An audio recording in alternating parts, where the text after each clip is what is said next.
All right, welcome to our, what are we, August? Holy moly, this year is flying by. August Coach Camp, Coach Office Hours. We've got our usual suspects here and a few more probably join us as we go.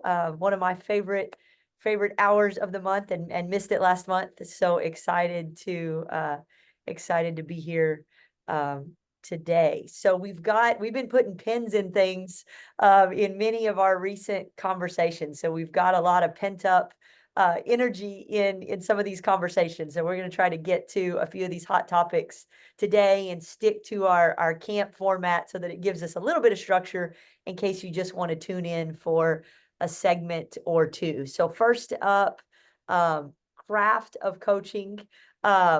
And I heard two things that I kind of want to put a pin in, and I think I want to take them in reverse order. So we were having a little bit of debate in our water cooler time about asynchronous versus synchronous and the benefits of both. So I would love for us to kind of dive into that a little bit because I think it has relevance for how we think about structuring our coaching programs and our coaching interactions. And then we had another conversation come up in again, kind of a riff in our GCC class about timing and how, the habit seasons or the times when clients are most looking for coaches come right on the heels of downtime, right? Summertime or the holidays. And so how do we navigate that timeline to still be ready to take on clients when those clients are ready to get started, and also to navigate, quality time in our own lives. So I think those both fit a little bit in the C and the A. Maybe they blend together in craft of coaching and sort of our awareness and stress management. So let's jump in on Erno, I'll put you on the spot. So we were extolling the benefits of asynchronous, and you were like, wait a minute, I think I disagree. So where were you going with that? I have been in a couple of meetings lately and also in a bigger event where I've noticed, I mean, of course, we can look at coaching, right? So, but also in general, when you look in life, that real friendship or real connection is really important for our well-being, right? So to have a real connection. And asynchronous is really nice to make life more efficient, but it doesn't necessarily make your life better. So that's why I'm disagreeing. So I believe in coaching, if I'm bringing it back to coaching, in two ways, right? You have the chat where you be asynchronous, where you have like check-ins with your client and you check if they are doing what they told you that they would be doing. And also you send them reminders when you don't get any messages saying, okay, how are you doing on this? And you hope in a day or two you get a message. But then also I have like once every 2 weeks or once every week, depending on the client, I have a synchronous meeting with them over Zoom where we have a conversation on what happened last week, why didn't this happen, or what could have been done better or what went really well. Um, Please note I don't use the words what went wrong because then you get this negative vibe. And then so what needs to happen next week? What do you want to accomplish? What are your goals and how do you want to do this? And what have you learned last week that you can use this week and do even better? Or can I give you like ideas or tricks to make it easier for you? And I just had a conversation with somebody last night who first started with me as a coach saying, okay, I want to do like help me with this, but then just to chat, and then we have this call that I offer them, and he's we talk. So what are the options? How can we do this? And we ended up with doing like a bi-weekly call next to the chat base, and to me those are the best clients. Not because they give me more money, but because the connections is deeper and it gives me the opportunity to work with them more closely and to discuss what happened. Why did this happen? Not just wait for them to respond on your messages and hopefully you get like a chance and so like a bit of an insight of what went wrong or Maybe just they give Cool. you just the goals and don't Yeah, give you any insights, right? But now you have the opportunity to ask, so what happened there and why did you do this? And I have like a half-hour chat with them. That's plenty, right? Of course, it takes more time, but it gives me the opportunity to have like a deeper connection. And also it for me, in general, it means that the client stays longer. that's cool. That's cool. I think what we were teasing Lydia about is sometimes when she's teaching a technical skill, and we are synchronous, right? We're on live, but it's happened a couple times where she's teaching, and I think Roxanne said it, she's teaching something that it's hard to digest in real time. Like it's hard to kind of keep up and learn it in real time. And so in those instances, I love having the recording or having something that you can revisit asynchronously, so that you can still kind of extract the technical, and I love it. I think the answer is like D, all of the above, right? Yeah. That we need all of the different learning modalities, and connection modalities depending on what it is we're trying to accomplish. So Roxanne, do you want to chime in kind of with what we're referencing is uh, the ads course or ads boot camp. Sorry, Lydia. Workshop. That workshop. There we go. Workshop that Lydia hosted yesterday, and Roxanne and a handful of other folks joined in on in real time. Yeah, so I was saying that I really liked the workshop and I found it really helpful. And going into it, I had planned on doing an ad doing an ad in Facebook while Lydia was going through it. But then, yeah, it's a little bit, it's nice to just sit back and listen and kind of learn what each of the fields means. And then it's nice to have the recording to go back and actually do it. Cool. Yeah, and I want as an ad for people who are watching, or if you like me new, um, I offer the client because you can easily hit the record button. I offer the client to say, "Do you want me to record the session so that you can look back later?" And I'm just sending them the recording through a Dropbox, and it's just a very short thing I have to do afterwards. Just send them the links, and I'm done. And they can look at it. And some clients do that, like every session they get the recording, and they actually do watch the recording. I hear that back. So it's an easy thing to offer as for me as a coach, and not all of them want it because they believe that they can get everything during the call, but I sometimes doubt, but it's their own That's an personal insight preference. there in and of itself, right? So Yeah. Uh, I think it's exactly like you said, Kendra. It's not that one is better than the other. I think it's where we came with the work, right? So thanks to the pandemic, we all in a kind of a hybrid model for a lot of things. So I think the coaching that Erna presents is a sort of a hybrid model, a combination of asynchronous and synchronous communication. It gives more flexibility, so it doesn't have to be always just the meeting. So you get the chat in between.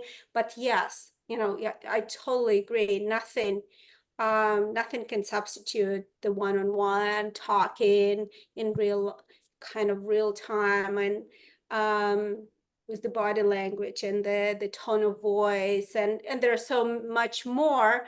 Like the text is probably like the 2D 2D, right? The 2 dimension. And then when we talk, it's probably like 4D, right? It's like the voice, the tone, the body language, and like everything. So but I think combining those, and well, we Danita has discussed done the research, right? I mean, I think Danita's done the research absolutely, that for and the coaching, right, that the chat plus the yeah, occasional the connection best. is more impactful, right? I mean, at least in the population of college students, and you could extrapolate that to probably just about anybody. I think we've seen it, right? I know you talk about it. They're more likely to, when you say a better client, you don't necessarily mean better for you. You mean a better outcome for the client in whatever they sought coaching for in the first place.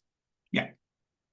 Cool. All right. Well, let's talk a little bit about timing, because I think this has come up a couple of times, and I'm curious to just hear the different. We've got an interesting group on today, and I'm not sure there's a right answer, but I think there are different perspectives that we could surface so that as coaches are thinking about it, they could think about, you know, which approach they might want to adopt.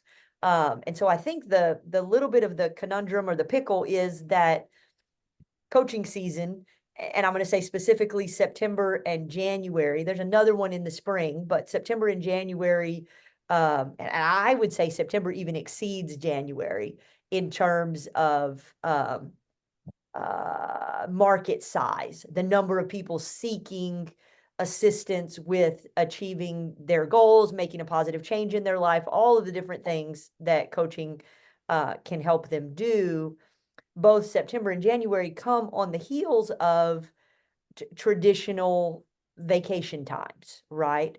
Both August and December are heavy holiday months for folks, which might also explain people come back for the holidays and get ready to get back to work. But it presents an interesting kind of chicken and an egg for coaches in, you know, particularly if you're a new coach. If you're experienced, you know, maybe not quite so much.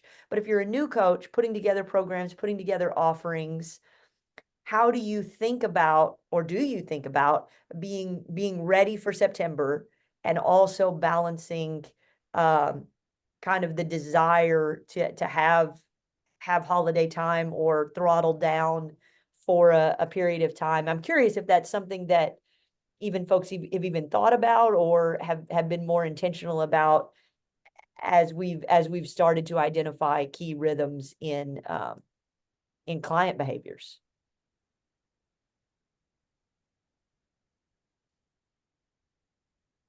I can start off. And I want to start with a smaller scale example, right?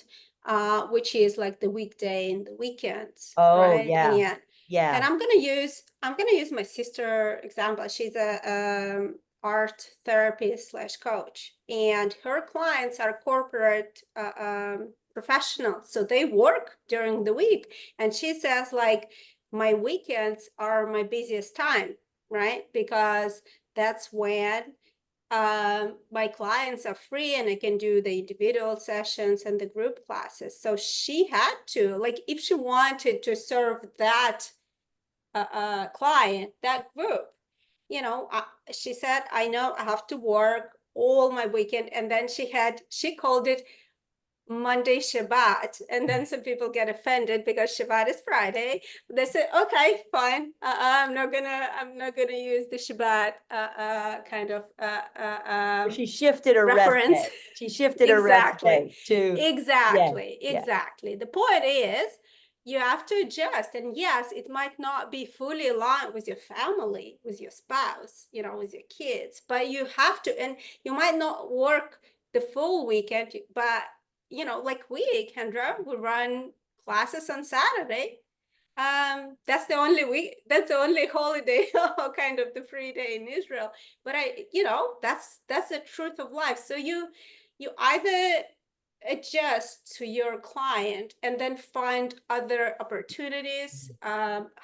You still need to get rest. I guess that's not debatable, but you just have to be more flexible and find how you do it. And I think on the bigger scale, so if we get back to, yes, August seemed to be the holiday for everyone, but if September is the busy season, then I want to spend August preparing for the busy season, right? Get my ducks in a row, get my landing pages, get my sequences, get my promos, start running some promos. Yeah, and then, if I get a good launch in September, I'll take a vacation in October. I'm fine with that. And, hopefully you can align it with your family. I guess that's probably the most difficult part with your kids, schedule, the holidays, etc. But you can find a way. But I guess you have to, or you need to change, the niche, the client. But you have to follow. Yeah. You have to follow your client. You have to follow your customer. Otherwise, it kind of I don't think it's possible other way. So it'd be interesting to hear other folks' thoughts. Great perspective. Well, I can share. I actually wasn't aware of the September bump, so I was glad you mentioned that. I had definitely noticed the New Year's bump. So what I was doing the last 2 years was making sure that I wasn't traveling like the week before January 1st and then like 2 weeks after. So making sure like you're settled down and not remembering not to plan trips for those times. And then yeah, if you're doing prep as well, you could do it for the month before too. So I like that. And oh, Manu, jump in, go for it. No, just I've been building my business on side with a full-time job. Last whole year I was in full-time job, now going back to full-time job. So it's not about which season I'm resting. It usually has to be when it's kids home, but then my clients are also out because, you know, they are with their kids. My clients are kid, family-oriented folks. So it usually lines up with the holiday and work schedule, resting, but it also means double rest because I'm really burnt out between job and trying to build a business. So just staying intentional, maybe Sunday, even if I say I don't want to take any calls, I do end up at least one coaching call, which is feels like a blessing, but I don't see a full weekend free. And thanks to introduction, Lydia, for Saturday Solopreneur. Just the concept itself, I'm like, okay, Saturday is the day I stay very intentional about business because 5 days a week stays intentional with the job. I can do one-on-one coaching client, but I can't stay intentional about building business on weekdays at all if I'm going with a full-time job. So then now Saturday is nailed down as, okay, intentionally doing the business part of my space, and then Sunday hopefully is like my rest. And if I have to take one coaching call, I don't count that. It feels like a blessing to have. Great perspective and real. Thank you for Yes. sharing. I think many of us have either by necessity or sometimes by choice, I would say a lot by necessity, have always balanced other activities with our coaching, you know. So great perspective. I love the planning. I like the planning thing. You know, there is a concept of the themed days.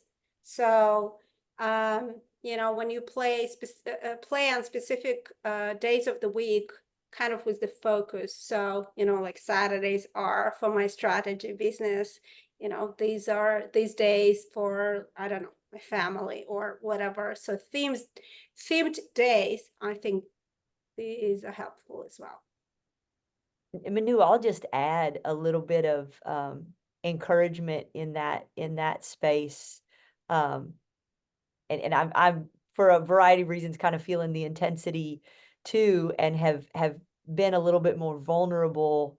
My daughter's older, she's 26, but I've tried to be more real with her now that she's gotten older. You know, either I didn't do a good job talking about it or she didn't pick up the clues when I would struggle at times. And so now I'm a little more direct about being honest with her when I'm struggling with her and with a few of other friends. Vulnerability is not my strong suit, but I'm definitely working on it and trying to, you know, ask for help, or just even say when somebody says, "How are you doing?" with some people being honest and saying, you know, I'm good, but I'm really dealing with this kind of really intense or really heavy thing. And I have been so pleasantly surprised by the encouragement, the ideas, just you know, and certainly people occasionally are super dismissive, and then okay, now they're out of the inner, right, they're out of the inner circle. Next time they say, "How are you?" you say, "Fine," and you go on about your day, right? They're out of the circle. But I have been very pleasant. Some people have moved in, you know, from like this circle to this circle. And I'll give you specifically, I'm doing this 75 hard, which really just means I walk a lot now because it's kind of all I have the like I'm flirting with doing it every day. You know, I'm right on the edge of succeeding every day. And so really the only workout that is working for me right now is a lot of walking. And so I've kind of settled in, you know, 6 o'clock in the morning and like between 7 and 7:15 in the evening are kind of my two walk times. And I'll have friends text or email me.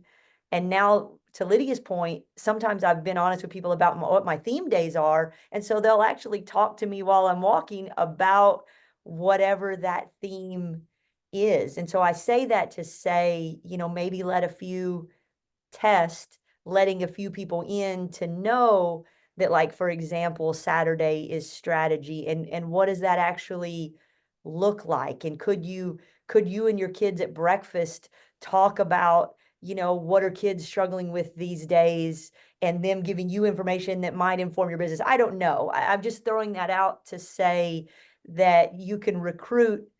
The more we share with people, the more we might be able to recruit them into helping us with our mission, especially if they know exactly what we're working on, kind of a thing.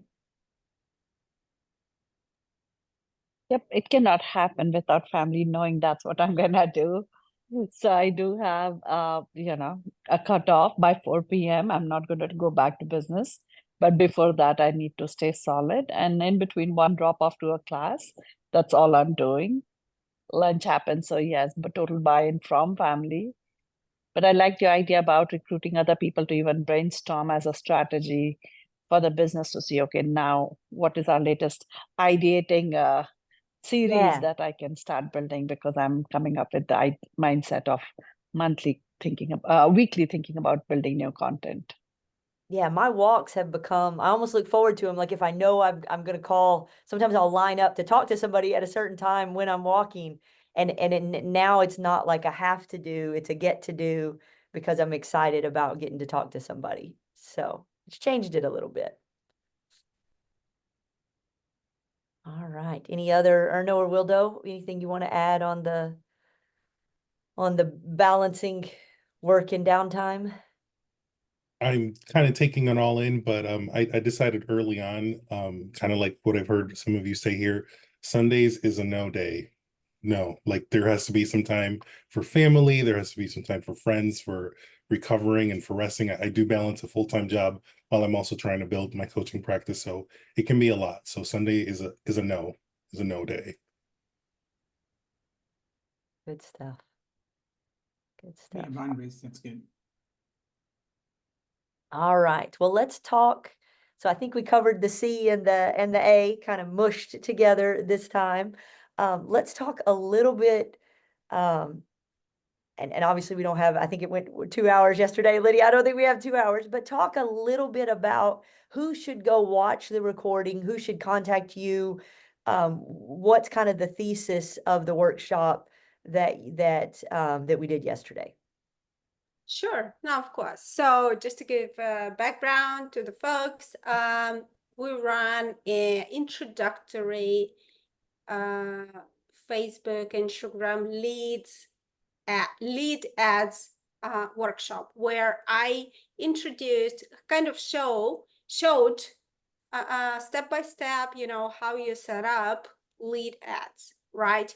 Now, I think these are amazing because they are the simplest and the cheapest way how you can get people into your world. And like the world, you know, it's a big word, but basically into your email list. An email list, you know, if you hear any expert, online business expert, you know, your email list is like the only the only asset that I really have, right? Not the following on external platform, right? But your email list is the people who kind of they're yours.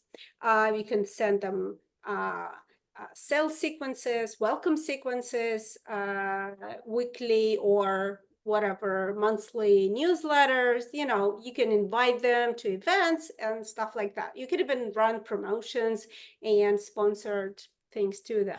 All right, so I try, like I tried to cram as much as I could in those 2 hours. And I don't know, Roxanne was there, Minu was there, Wilder was for some part. I think I managed to get through the basics. And again, the recording is there, so you can watch. And I think you can set it up and start running it. Okay.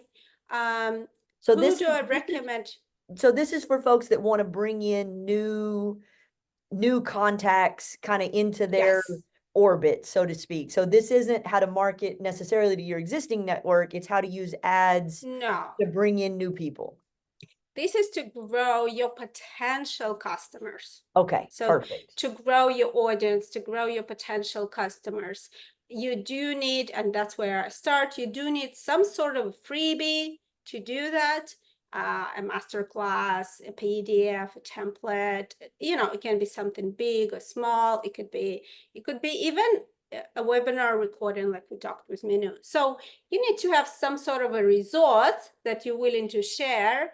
And there you go. But that's it. Like the why it works, why I like it, again, because it's the easiest type of ads to set up. There are so many other type of ads you can set up. Like this is the easiest and also the cheapest, right? Because it's set up so that people fill in the form in Facebook and in Instagram without not even going anywhere. So it's easy for them. And And that's why the cost. what's a minimum size budget for kind of the most basic strategy for somebody that might be thinking about it? Right. We talked about it as well. So the initial budget for testing, I suggest, between $50 and $100, like for the first 48, 72 hours. So you can see what's working, what's not working. And then you can turn it off and you can run it, for $5 to $10 per day. Okay. That's it. Very low cost. Again, Facebook ads, or Meta, I should say, ads, like went a long way from what they were. And there are some changes. And like Roxanne said, I mentioned those changes, like rules really, the threshold is low. Like before, I don't know, 10 years ago, you need to have thousands of dollars to even kind of to test, to start. Not anymore. Like it's really, now I have to make a caveat because of the US elections. Until November, the price will be higher. So you should expect, I'm running my ads and they're about $8 per lead, which is very high. I usually have from $1 to $4 per lead.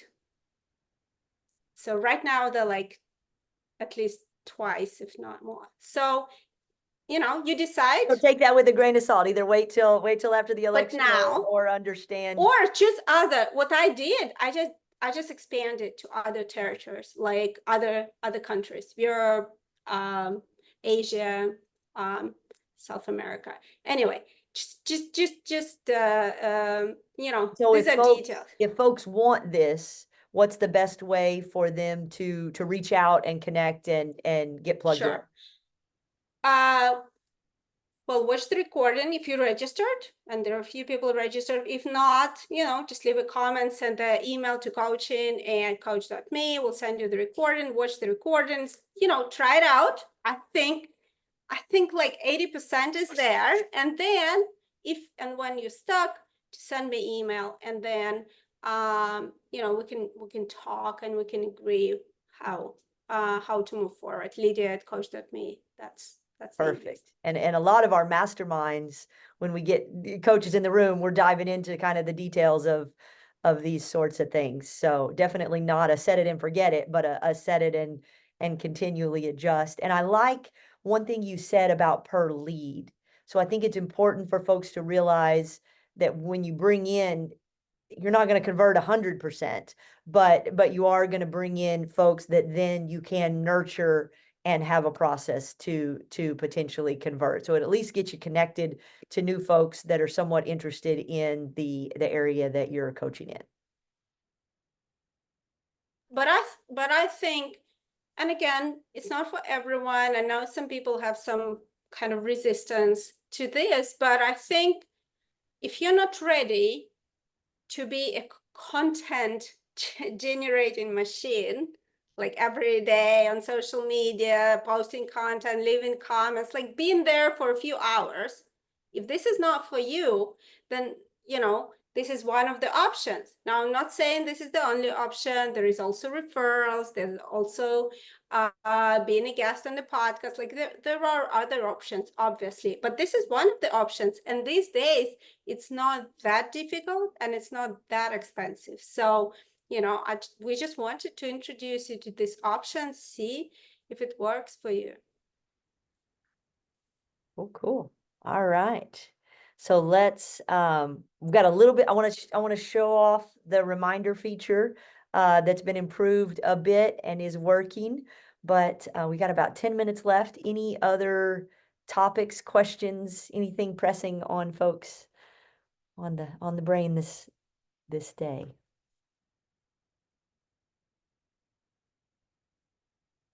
All right, well, let's show off reminders, and then if anybody thinks of anything, we've got a few minutes to do that.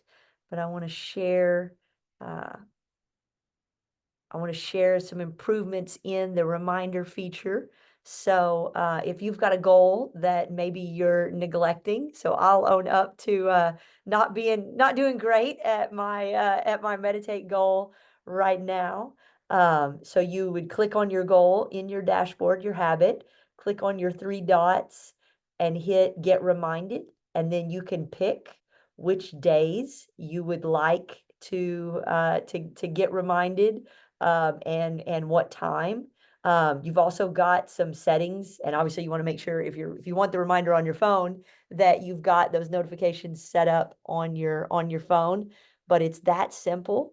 And now you can pick any time. There was a time where you had to pick, you had some limitations in what you could pick, but we've opened it up quite a bit, and it gives you your own time zone as a reference, so you don't have to think about what time zone it's anchored in, which is kind of nice for folks that travel or coach folks in multiple time zones. So you do that, you would say done, and then now it's also going to give you those reminders in your I don't have any new ones. It's going to give you those reminders in your notifications, and also on your phone if you get it there. So I got the nice little reminder right there on my phone because I'd had it set up. So pretty cool, and some movement in the right direction in terms of getting things updated in terms of the infrastructure so that we can add features. So a little bit nerdy, but fun. I just saw something come through on the chat. Oh, cool. All right. So any other topics we want to dive into today?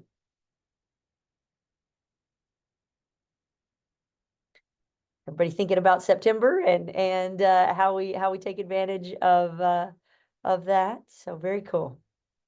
All right.